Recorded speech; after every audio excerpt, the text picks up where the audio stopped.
আমরা মায়াপুরে, আর আমরা এখন আছি শ্রী জগন্নাথ মন্দিরের সামনে। ঘড়িতে এখন বাজে দুপুর 12:30, আর বন্ধুদের এখন ইচ্ছা হয়েছে সানগ্লাস কেনার। আর কি বলবো, অন্য দিনের তুলনায় আজকে এখানে রোদটাও অনেকটা বেশি। যাই হোক, সানগ্লাস দেখাশোনা চলছে।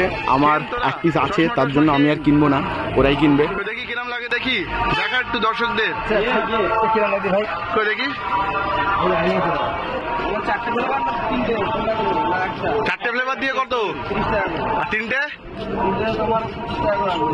তিনটে তো তিনটে দাও, তিনটে। হ্যাঁ, হজমলা কেন? যেটা খাই, যেটা খেতে চাইবি সেটাই দেবে। আচ্ছা ঠিক আছে, একটা শুধুমাত্র সিঙ্গেল দিও তো, স্ট্রবেরি। আমাদের সানগ্লাস কেনার পর্ব শেষ, আর আমরা এখন এসেছি বরফগোলা খেতে কাকার কাছে। দুপুরবেলা সূর্য মধ্য গগনে, আর আমরা এসেছি ঠান্ডা খেতে কাকার দোকানে। যাই হোক, কোনোরকমভাবে মিলিয়ে দিলাম। আসলে সেই সকাল থেকে জার্নি করছি তো প্রচণ্ড পরিমাণে টায়ার্ড, আর আমরা এখনও রুমে রেস্টও করিনি। আমরা জাস্ট রুমে ব্যাগপত্র রেখে মন্দিরের দিকে যাচ্ছি দুপুরের মহাপ্রসাদ খাবো বলে। তারপরে হঠাৎ করে রাস্তায় কাকার সাথে দেখা, আর কি লোক সামলাতে পারলাম না, চলে এলাম বরফগোলা খেতে।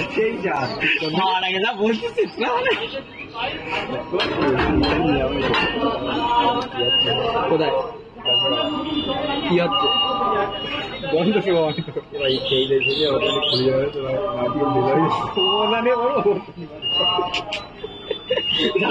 মাছ নাকি?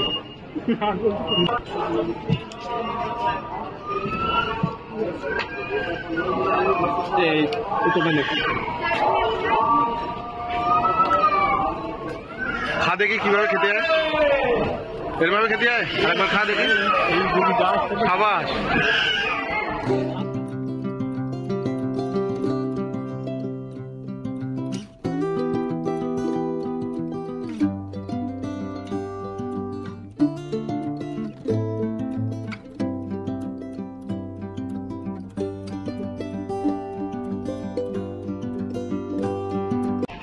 মায়াপুর অনেকটা বেনারসের মতো হয়ে গেছে, মানে যেদিকে তাকাচ্ছি শুধুই মন্দির আর মঠ। আর এগুলো অবশ্যই আছে রাস্তার ডান দিকে, আর বাদিকে আছে শুধু হোটেল আর হোটেল, প্রচুর পরিমাণে হোটেল। আর এই হোটেলের ভাড়া প্রতিটা অনুষ্ঠানে ওঠানামা করে, তো সেটা অবশ্যই খেয়াল রাখবেন মায়াপুরে আসার আগে।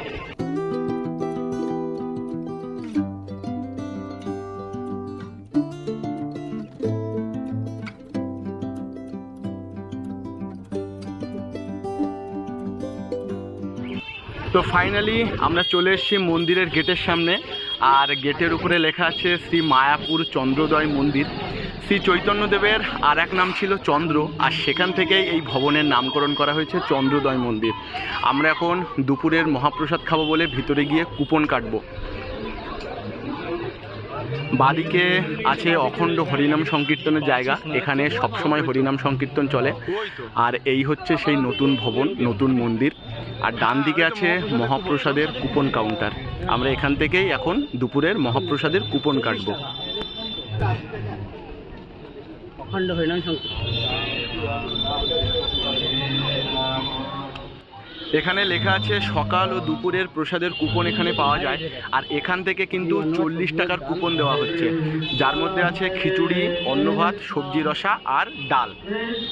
কিন্তু আমরা এখান থেকে কাটবো না, আমরা কাটবো ডান দিকের এই কাউন্টার থেকে। এখানে কিন্তু কুপনের দাম 60 টাকা, আর তার মধ্যে আছে অন্ন, ডাল, ভেজ পকোড়া, রুটি, আরও আছে পনির সবজি, এইসবগুলো আছে। তো আমরা এখন এখান থেকে কুপন কাটবো। আমাদের 60 টাকা করে, 5 জনের মোট 300 টাকা পড়বে।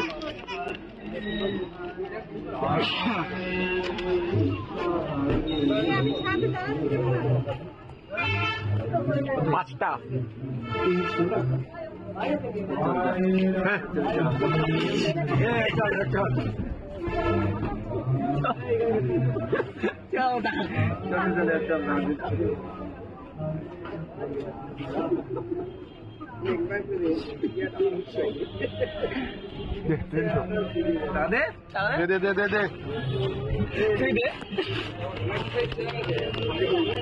এই হচ্ছে মহাপ্রসাদের কুপন।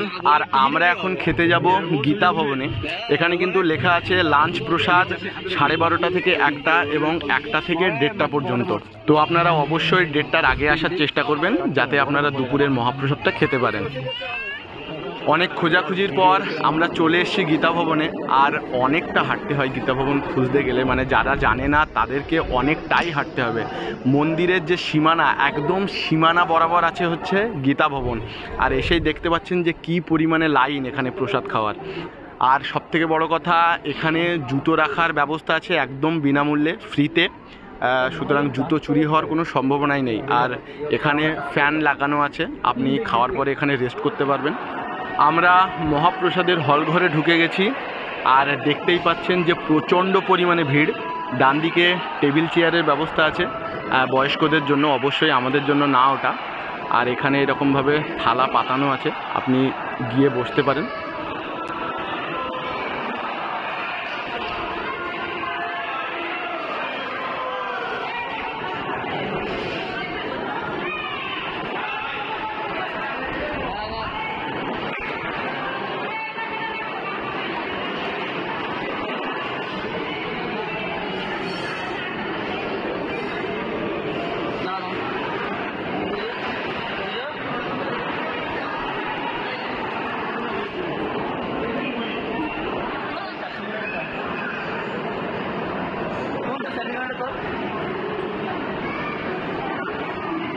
প্রথমেই আমাদের দেওয়া হয়েছে এক গ্লাস জল, একটা শালপাতার থালা আর এক পিস লেবু।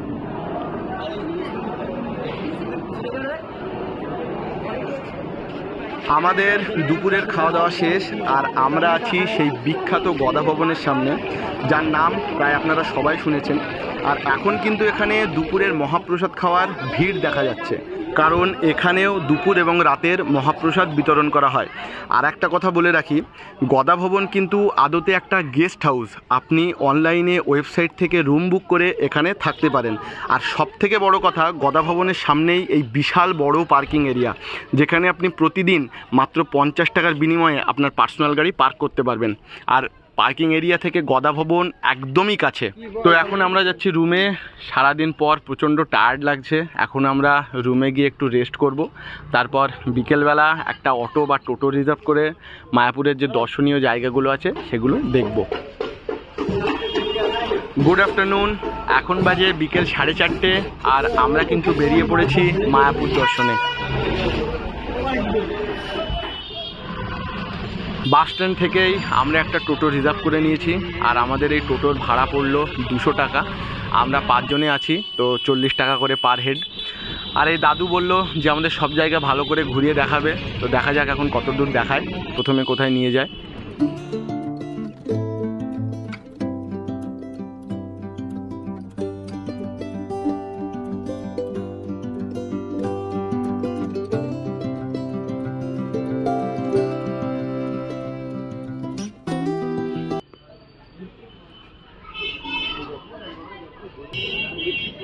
আমরা প্রথমে চলে এসেছি শ্রী চৈতন্য মহাপ্রভুর জন্মস্থানে। আর সবথেকে খারাপ যে ব্যাপারটা, মানে আমাদের জন্য বিশেষ করে, সেটা হচ্ছে সব জায়গাতে ভিডিও করা এবং ফটো তোলা অ্যালাউ নেই, একদমই নিষিদ্ধ। তো আমি চুরি করে যতটা পারি দেখানোর চেষ্টা করছি। আপনারা লেখাটা পড়তেই পাচ্ছেন যে ফটো তোলা নিষেধ। সব জায়গায় কিন্তু একই স্লোগান যে ফটো তোলা নিষেধ। এবার চুরি করে করতে হচ্ছে, নইলে ফোন বা ক্যামেরা কিছু দেখতে পেলেই মাইকের সাথে সাথে অ্যানাউন্স করে দিচ্ছে যে ফোন বন্ধ করুন, ভিডিও করা বন্ধ করুন। তো তার জন্য চুরি করে জামার ভিতরে করে যতটা দেখানো যায় ততটা দেখানোর চেষ্টা করছি।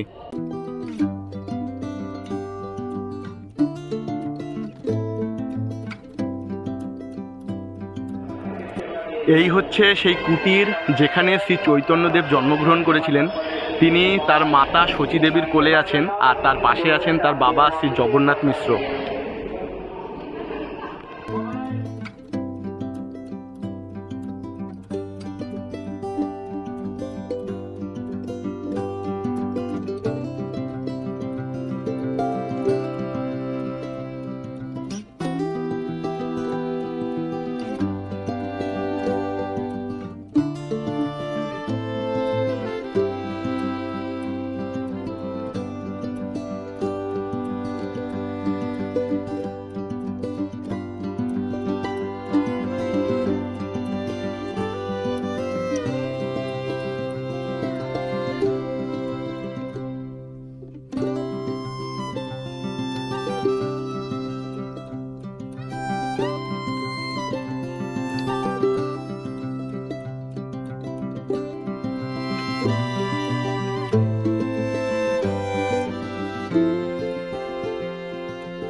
আমরা এখন আছি মায়াপুর শ্রী চৈতন্য মঠে, আর এটাই কিন্তু শ্রী জগন্নাথ দেবের মাসির বাড়ি।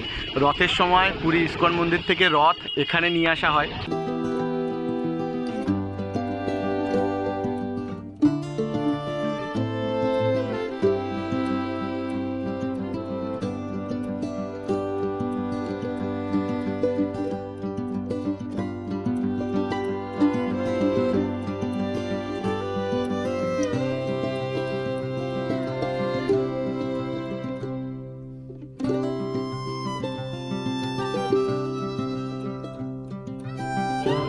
আমরা এখন আছি শ্রীল প্রভুপাদের সমাধি মন্দিরে। এখানে আমরা দর্শন করব, প্রসাদ খাবো, আর তারপরে এর পাশেই আছে শ্যামকুণ্ড। আমরা সেখানেও যাব, গিয়ে আপনাদেরকে দেখাবো যে শ্যামকুণ্ডে এখন কতটা মাছ আছে।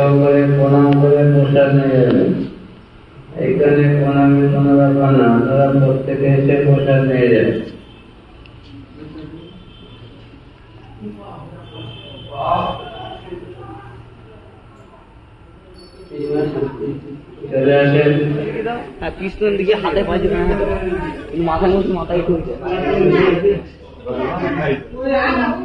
শ্যামকুণ্ড।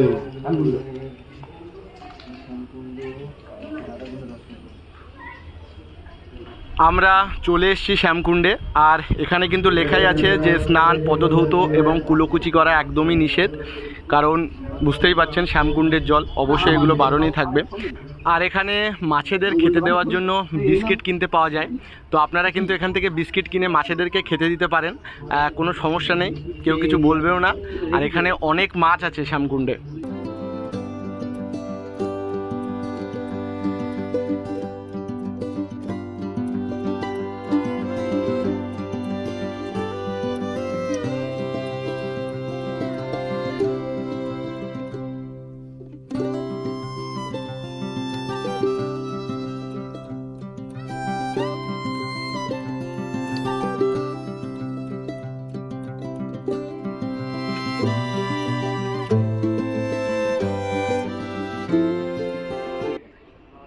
আমরা শ্রী জগন্নাথ দেবের মাসির বাড়ি পুরোটাই ঘুরে দেখছি। একদম শান্ত জায়গা, ঠান্ডা জায়গা, একদম নিরিবিলি জায়গা, কোনো রকম কোনো কোলাহল নেই। আর চারপাশে প্রচুর গাছ থাকায় ভিতরটাও পুরো ছায়া, হাঁটতে বেশ ভালোই লাগছে সবার সাথে একসাথে। আর ওয়েদারটাও একটু নরম নরম আছে, তো সব মিলিয়ে মোটামুটি ভালোই লাগছে এখানে হাঁটতে।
আমরা এখন আছি রাধাকুণ্ডের সামনে, আর আমাদের বাদিকে আছে সেই গির গোবর্ধন পর্বত। এখানে যে দাদুটা বসে আছে সে বলছে যে এখান থেকে মালা নাও এবং একবার গির গোবর্ধনকে প্রদক্ষিণ করো। তো আমরা প্রথমে রাধাকুণ্ড দর্শন করে আসব, তারপরে গির গোবর্ধনকে প্রদক্ষিণ করবো একবার। শ্যামকুণ্ডে এবং গৌরীকুণ্ডে আমরা কোনো মাছের দেখা পাইনি, কিন্তু ফাইনালি রাধাকুণ্ডে এসে আমরা অনেক মাছের সাথে দেখা করলাম, তাদেরকে খেতেও দিলাম। আর দেখতেই পাচ্ছেন যে ওরা কীভাবে খাবারগুলো খাচ্ছে, বেশ ভালো লাগছে দেখতে।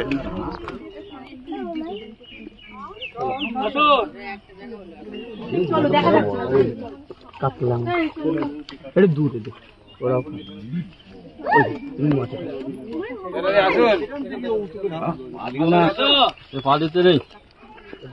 আমরা এখন চলে এসেছি ভগবান শ্রী গির গোবর্ধনকে প্রদক্ষিণ করতে।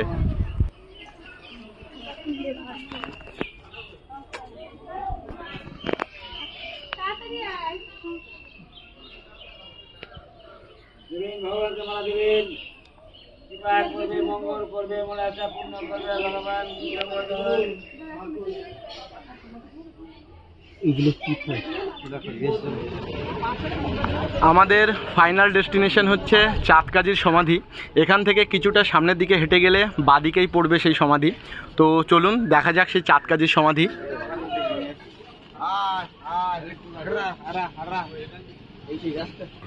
এই হচ্ছে চাঁদকাজির সমাধি, আর এর উপরে যে গাছটা আছে এই গাছটার নাম হচ্ছে চাপা গাছ, আর এর বয়স আনুমানিক 550 বছর। চাঁদকাজি ছিলেন সেই সময়কার মায়াপুরের জমিদার। শ্রী চৈতন্যদেব চাঁদকাজির সাথে দেখা করতে নবদ্বীপ থেকে মায়াপুরে এসেছিলেন। এখন বাজে সন্ধে 6টা, আর আমরা আবার চলে এসেছি মন্দিরে সন্ধ্যা আরতি দেখব বলে। মন্দিরের ভিতরে কোনো রকম ইলেকট্রনিক ডিভাইস নিয়ে প্রবেশ নিষেধ, তার জন্য আমরা আমাদের ফোনগুলো এই কাউন্টারে জমা রাখতে এসেছি। আমাদের 5 জনের কাছে আছে 5টা ফোন, আর এই 5টা ফোনের জন্য আমাদেরকে দিতে হলো 25 টাকা। গুড মর্নিং সবাইকে, এখন বাজে সকাল 7:30, আর আজ আমরা বাড়ি ফিরব। বাড়ি ফেরার আগে আমরা এসেছি মায়াপুরের আরও একটি জায়গা দর্শন করতে, সেটা হচ্ছে মায়াপুর গোশালা। আমরা এখন ঢুকছি গোশালার মধ্যে।